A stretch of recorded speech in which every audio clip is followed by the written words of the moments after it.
Assalamualaikum warahmatullahi wabarakatuh. Innal hamdalillah nahmaduhu wa nasta'inuhu wa nastaghfiruh wa na'udzu billahi min shururi anfusina wa sayyiati a'malina. May yahdihillahu fala mudilla lahu wa may yudlil fala hadiya lahu.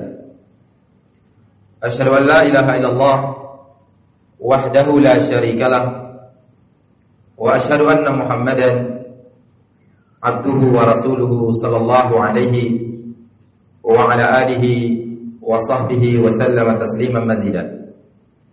Ya ayyuhalladzina amanu taqullaha haqqa tuqatih wa la tamutunna illa wa antum muslimun.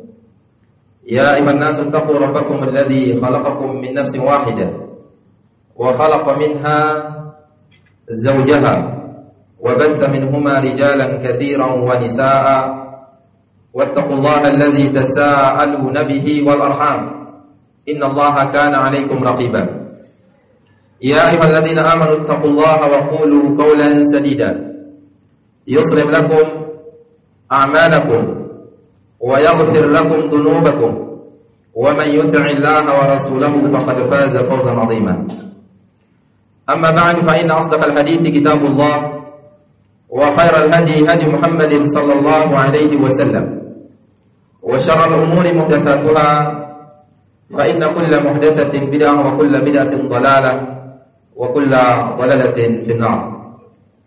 Kaum muslimin dan muslimat jamaah yang dirahmati Allah Subhanahu wa taala, pertama-tama marilah kita bersyukur kepada Allah, memuji Allah Azza wa Jalla atas segala nikmat yang diberikan kepada kita semua, sehingga kita dapat hadir melaksanakan kewajiban yang Allah perintahkan, yaitu ibadah salat maghrib. Kemudian salawat serta salam kepada Nabi kita Muhammad sallallahu alaihi wasallam beserta para keluarga-keluarganya, sahabat-sahabatnya, serta orang-orang yang selalu istiqamah mengikuti sunnah beliau hingga hari kiamat. Kaum muslimin dan muslimat yang dirahmati Allah Subhanahu wa taala, insyaallah pada malam hari yang berbahagia ini kita akan membahas sedikit tentang keutamaan salat di dalam Islam.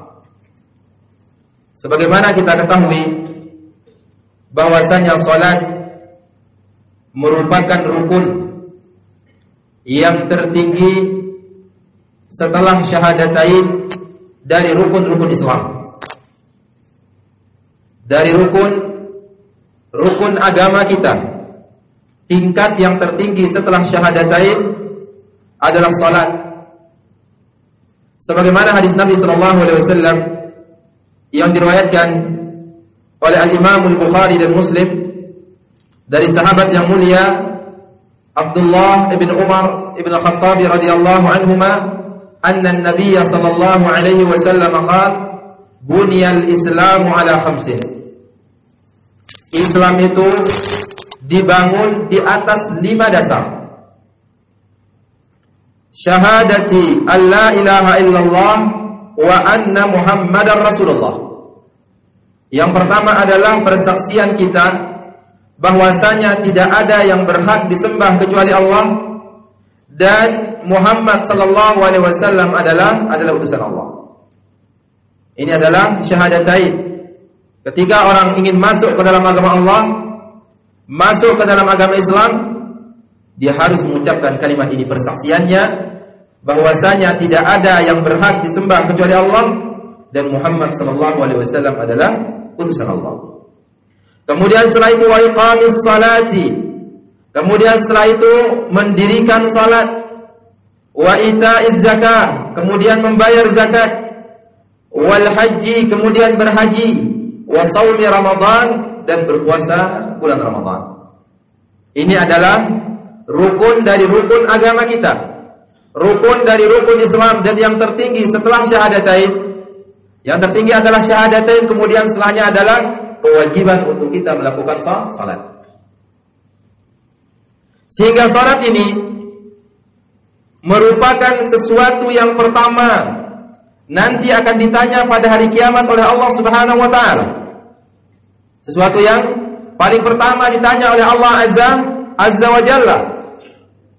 Maka karena ia merupakan sesuatu yang pertama akan ditanya, hendaknya kita perhatikan tentang masalah salat kita. Sebagaimana hadis Abdullah ibn Qarb radhiyallahu anhu mengatakan, anna an-nabiy sallallahu alaihi wasallam qala, awwal ma yuhasabu bihi al-'abdu yawm al-qiyamah as-salah. Fa in saluhat saluha sa'iru 'amalihi wa in fasadat fasada sa'iru 'amalihi. Hadisnya diriwayatkan oleh Al-Imam At-Tabrani yang disahihkan oleh Syekh Al-Albani rahimahullah. Sesuatu yang pertama akan dihisab seorang hamba nanti pada hari kiamat adalah salatnya. Inilah perkara yang paling pertama dihisab nanti pada hari kiamat. Dihisab pada diri kita, dilihat baik dan tidaknya. Pertama yang akan dihisab oleh Allah Subhanahu wa taala adalah salatnya. Jika dia baik, maka akan baik semua amalnya. Wa in fasadat, dan jika dia rusak, maka akan rusak semua amalnya. Ini menunjukkan akan tingginya kedudukan salat di dalam Islam.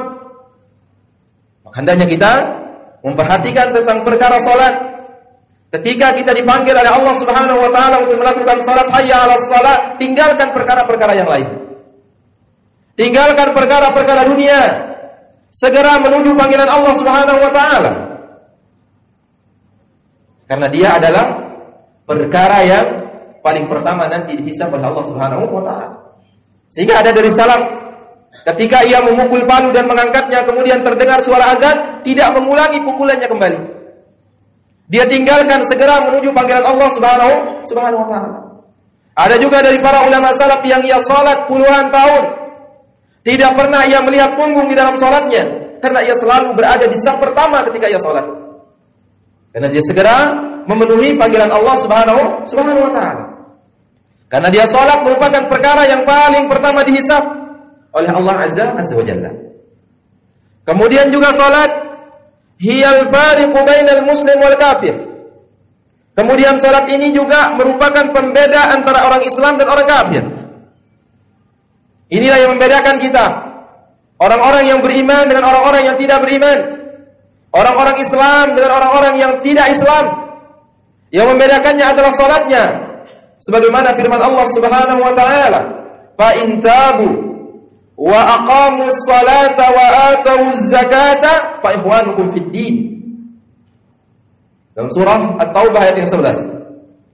Dan jika mereka bertaubat, fa aqamus salah, kemudian mereka mendirikan salat, kemudian membayar zakat, fa ikhwanukum fid din, maka mereka itulah saudara-saudara kamu di dalam agama ini. Inilah yang membedakan antara orang Islam dengan yang tidak. Itu apa? Itu salatnya. Sebagaimana hadis Jabir radhiyallahu anhu dalam riwayat Muslim, bainar rajuli wa bainasyirki wal kufri tarkus shalah. Antara seorang yang beriman dengan kesyirikan dan kekufuran adalah meninggalkan salat. Ini tingginya kedudukan salat di dalam Islam. Sehingga kalau orang itu baik salatnya, bagus salatnya, ia perhatikan salatnya, ia perhatikan rukun-rukunnya, syarat-syaratnya, wajib-wajibnya, ia perhatikan sunnah-sunnah di dalam salat, maka salatnya bisa akan mencegah ia dari perbuatan keji dan mungkar.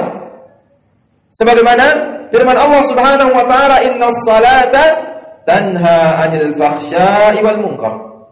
Sesungguhnya salat mencegah dari perbuatan keji dan mungkar. Ini tingginya kedudukan salat di dalam Islam. Hendaknya kita perhatikan sampai-sampai Rasulullah sallallahu alaihi wasallam, nabi kita yang mulia, yang sangat cinta kepada umatnya, beliau sedang sakratul maut, sakit yang membawa kepada kematiannya, sakit yang ia dicabut nyawanya.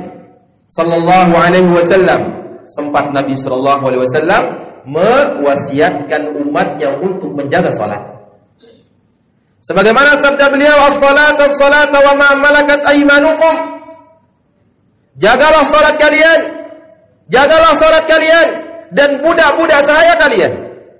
Jaga dia. Banyak orang berlalu salatnya, dari tadi suara azan kedengaran, tidak ada gerakan hatinya untuk memenuhi panggilan salat. Tidak ia tinggalkan kesibukan-kesibukannya untuk memenuhi panggilan Allah. Ini adalah orang-orang yang rugi kelak di akhirat. Sehingga nanti orang yang masuk ke dalam neraka sakar akan ditanya, "Masalakakum fi sakar?" Apa yang menjadikan engkau masuk ke dalam neraka sakar? Jawaban mereka apa? Qalu lam naku minal musallin.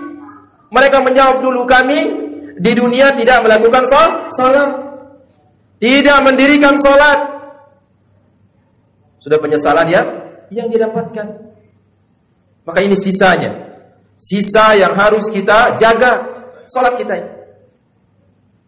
Dia pembeda antara kesyirikan, kekufuran pada diri seorang adalah meninggalkan salat. Maka orang-orang yang menjaga salatnya, yang mana salat memiliki keutamaan yang sangat banyak, di antaranya adalah annaha kafaratun lil khataaya wal dzunub. Bahwasanya salat ini sebagai penghapus kesalahan dan dosa. Kita terus menjaga salat, itu akan menghapus dosa-dosa kita. Dosa yang kita lakukan karena kita tidak ada yang maksum. Tidak ada yang bersih dari dosa. Kita banyak terjatuh kepada dosa. Maka jagalah salat sebagai penghapusnya.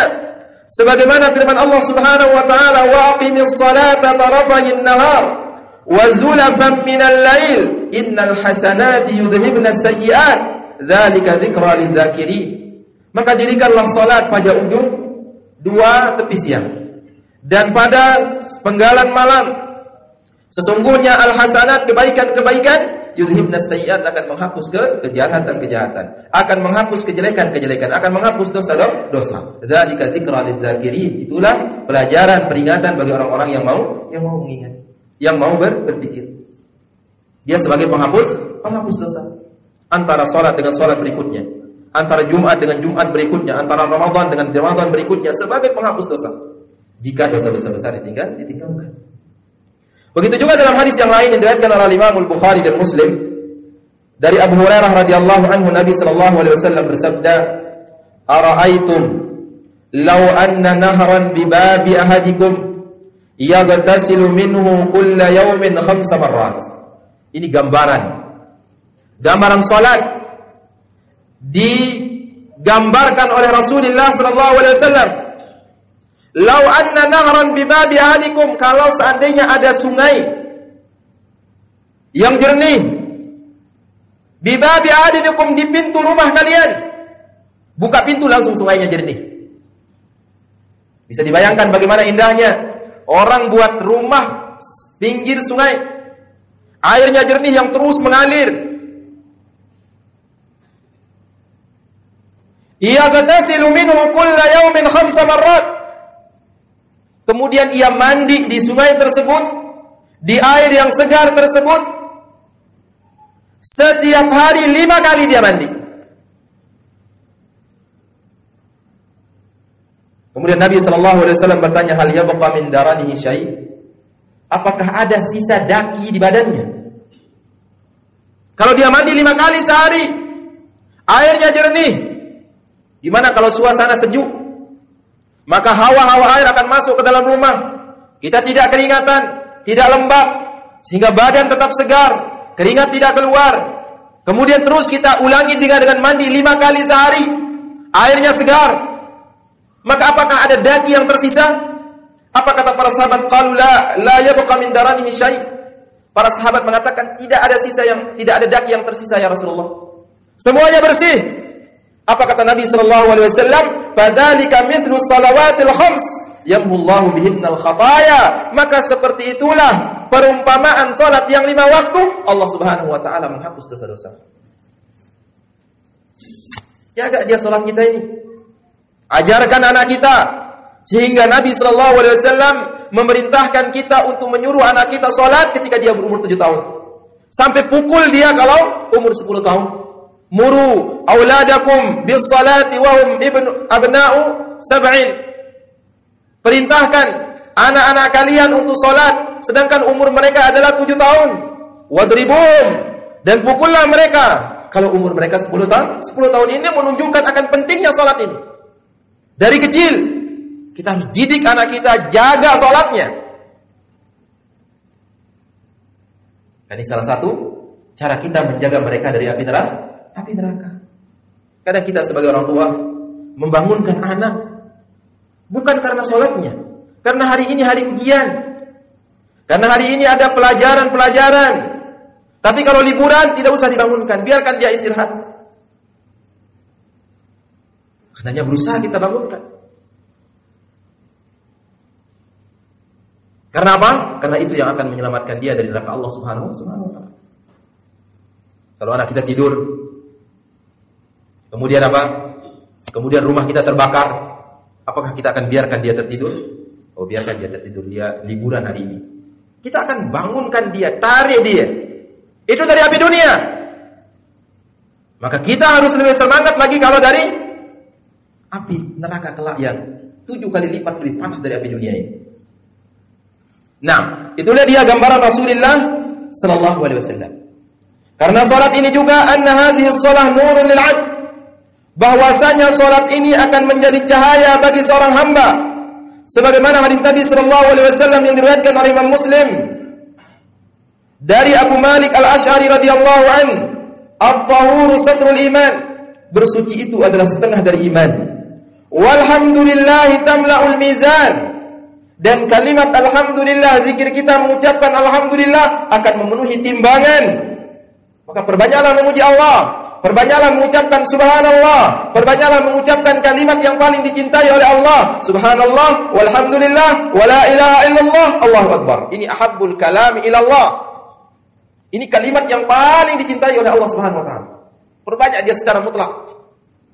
Selain secara muqayyad yang setelah kita zikir. Setelah kita sholat 33 subhanallah, 33 alhamdulillah, 33 Allahu akbar. Perbanyak ya, jaga ya.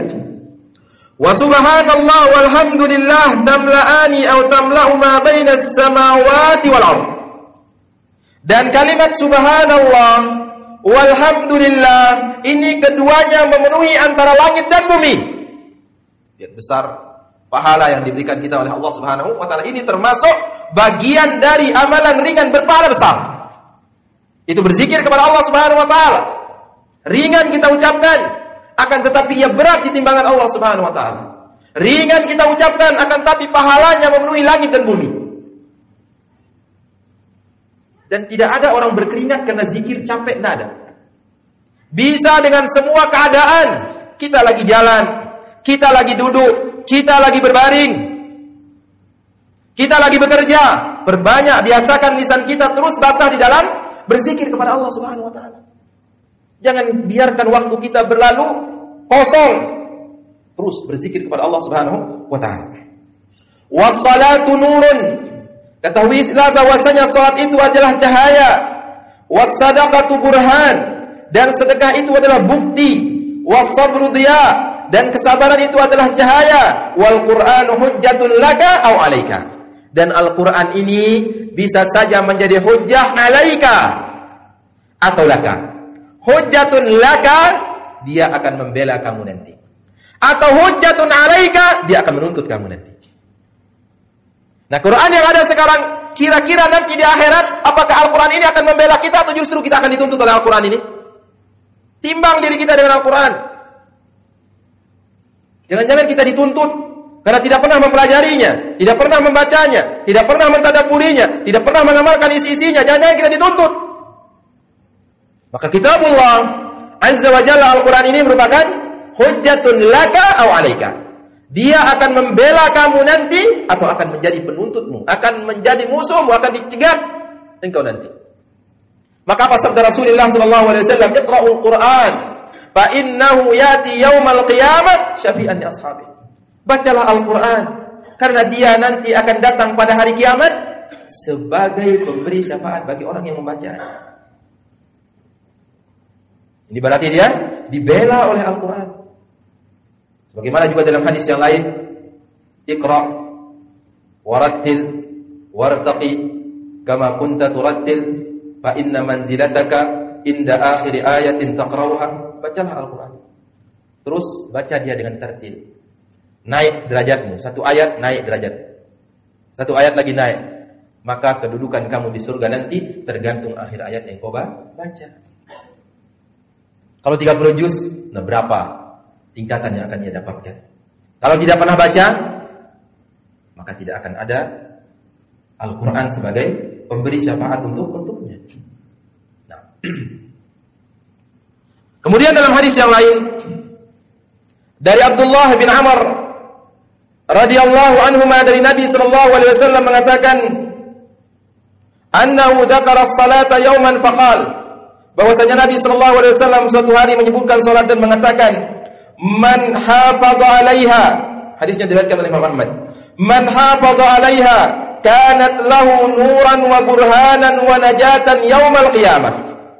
Barang siapa yang terus-menerus menjaga salat, maka sungguhnya salat itu akan menjadi cahaya, akan menjadi bukti dan akan menjadi najat keselamatan nanti pada hari kiamat. Barang siapa yang terus-menerus menjaga salatnya. Wa man lam yahfadh 'alaiha, dan barang siapa yang tidak pernah menjaga salatnya, lam yakun lahu nur, dia tidak memiliki cahaya. Padahal orang yang di akhirat butuh cahaya sekecil apapun, butuh pahala sekecil apapun, karena ia berada dalam kegelapan.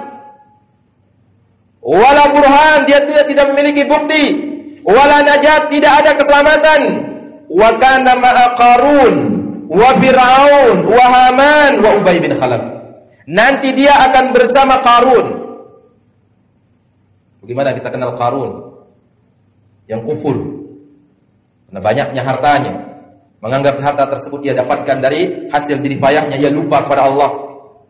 Wa Fir'aun, bagaimana kufurnya Fir'aun, kekafiran tingkat tinggi yang sampai mengatakan dirinya Tuhan.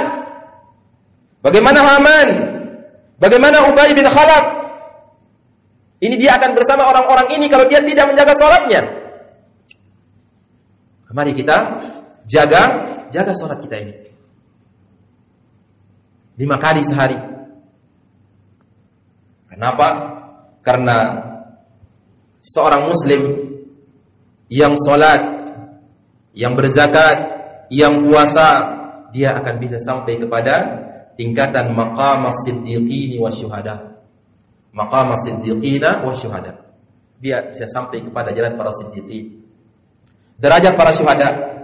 Sebagaimana hadis Nabi sallallahu alaihi wasallam dari Abu Hurairah radhiyallahu anhu yang diriwayatkan oleh Imam Ahmad, kana rajulan min Bani Qudaah. Ada seorang atau 2 orang laki-laki dari Bani Qudaah. 2 orang laki-laki ini aslama ma'a Rasulillah sallallahu alaihi wasallam. Dua-duanya masuk Islam bersama Rasulullah, mengikuti Rasulullah sallallahu alaihi wasallam. Wastushhida ahaduhuma, salah satu dari mereka mati syahid. Wa ukhiral akharu sanatan, yang satunya meninggalnya tahun depan. Satu mati syahidnya sekarang, yang satunya tahun depan. Qala Talhah bin Ubaidillah, Talhah bin Ubaidillah mengatakan, fa uritul jannah, maka aku bermimpi melihat surga.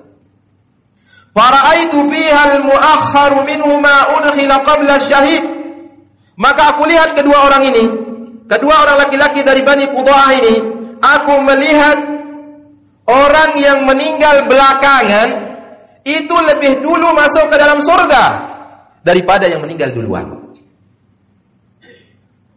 Fa'ajibtu lidzalik, maka aku heran, kenapa ini yang duluan mati syahid belakangan masuknya, yang belakangan mati syahid duluan masuk surganya.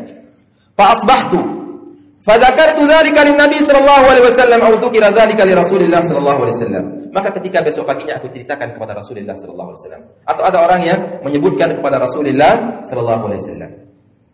Apa kata Nabi sallallahu alaihi wasallam? Alaysa qad shama ba'dahu Ramadan wa shalla 6,000 rak'atin aw kadza wa kadza rak'atan salat as-sanah. Bukankah yang mati belakangan, yang meninggal belakangan, dia sudah sempat puasa Ramadan lagi? Dan kemudian juga yang mati tahun depannya, itu berapa? Dia sudah melakukan sholat 6.000 rakaat. Atau sholatnya selama setahun. Setahun itu berapa rakaat kita sholat? Kita berapa? Bulatnya dia 360 kali 17 rakaat. Kita itu rata-rata aja. Itu 6.120 rakaat. Ya, kita hitung mungkin hari Jumat 15 tidak 17, kurang dari itu. Tapi 6.000-an rakaat. Maka dia yang meninggal belakangan karena dia sudah melakukan sholat setahun itu sekitar 6.000 rakaat, maka dia didahulukan masuk ke dalam surga Allah Subhanahu wa ta'ala.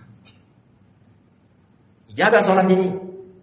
Selama kita memiliki kesempatan, masih nyawa kita, masih umur kita, terus kita jaga ibadah kita pada Allah. Terutama sholat. Dan lakukan sholat ini pada waktunya. Jangan dilalaikan sampai keluar waktunya. Orang yang sholat dan lalai dari sholatnya diancam dengan neraka. Fawailun lil musallin alladzina hum an salatihim sahun. Itu neraka wail bagi orang-orang yang sholat, yang mereka lalai dari sholat mereka. Itu tidak sholat kecuali sudah keluar waktu. Maka melakukan sholat pada waktunya merupakan ahabbul a'mali ilallah, merupakan amal yang paling dicintai oleh Allah Subhanahu wa taala. Sebagaimana hadis Nabi sallallahu alaihi wasallam yang diriwayatkan oleh Imam Al-Bukhari dan Muslim dari Abdullah bin Mas'ud radhiyallahu anhu, sa'altu an-nabiy sallallahu alaihi wasallam ayyul amali ahabbu ilallah. Aku bertanya kepada Nabi sallallahu alaihi wasallam, apa amal yang paling dicintai oleh Allah? Yang paling disenangi oleh Allah. Inilah hebatnya para sahabat, bertanya kepada Nabi amal supaya dia amalkan. Di antaranya adalah pertanyaan Ibnu Mas'ud radhiyallahu anhu, ya Rasulullah, ayyul amali ahabbu ila Allah? Apa amal yang paling dicintai oleh Allah Subhanahu wa taala? Maka jawab Nabi sallallahu alaihi wasallam, as-salatu ala waqtiha. Itu salat pada waktunya. Segera. Thumma ay, kemudian apa? Thumma birrul walidain. Kemudian setelah itu berbakti kepada kedua orang tua. Ini berbakti kepada kedua orang tua amal yang paling dicintai oleh Allah. Jadikan orang tua itu yang kita kedepankan, karena dia merupakan amal yang paling dicintai oleh Allah. Banyak dari kita yang tidak menoleh kepada orang tua. Kita anggap berbakti kepadanya bukanlah perkara yang mulia. Ia sudah sukses di negeri orang tuanya di negeri lain, tidak pernah mengabarkan. Apalagi akan mengirimkan nafkah. Kalau berbaktilah kepada kedua orang tua. Penuhi kebutuhan-kebutuhannya. Penuhi hajat-hajatnya. Berbakti kepadanya. Pilih tutur kata ketika berbicara dengannya. Kadang banyak dari kita kalau ngomong sama orang tua keras, membentak. Tapi terkenal sama orang-orang, ngomong sama orang lembut. Pilih bahasa-bahasa yang bagus, terkenal supel, terkenal pergaulannya bagus dan lain sebagainya. Tapi sama orang tua tidak selembut ketika ia berbicara dengan orang lain. Ini pelajaran bagi kita. Sehingga Imam Ibnu Jauzi, kalau beliau di depan orang tuanya, kalau orang tuanya bicara, dikira tuli sama orang. Karena apa? Karena didekatkan telinganya ke mulut orang tuanya apa yang dikatakan oleh orang tuanya. Kalau dia ngomong sama orang tuanya kayak bisu, jadi kecil, lembut suaranya ke telinga orang tuanya. Apa yang disampaikan, tidak membentak. Apalagi zaman kita sekarang, banyak dari kita orang tua ada di depan, kita sibuk main HP, tidak peduli sama orang tua, sibuk dengan entah orang di mana kita sibukkan. Orang tua di depan kita tidak perhatikan. Ini bukan bagian dari adab yang mulia. Kalau di depan orang tua, lepas HP, taruh dia, ngobrol, tanya, ceritakan kabar-kabar kita yang menyenangkan, perkembangan cucu-cucunya yang sangat luar biasa. Ceritakan, itu akan menyenangkan hatinya. Tidak justru sibuk ngomong 1 jam sama orang tuanya, tidak ada sepatah dua patah kata yang diomongkan. Nah, ini adalah pelajaran bagi kita semua. Sumai kemudian apa? Kemudian al-jihadu fi sabilillah. Kemudian jihad di jalan Allah Azza wa Jalla. Hadis ini disebutkan oleh para ulama bahwasanya birrul walidain lebih mulia daripada jihad di jalan Allah Subhanahu wa taala.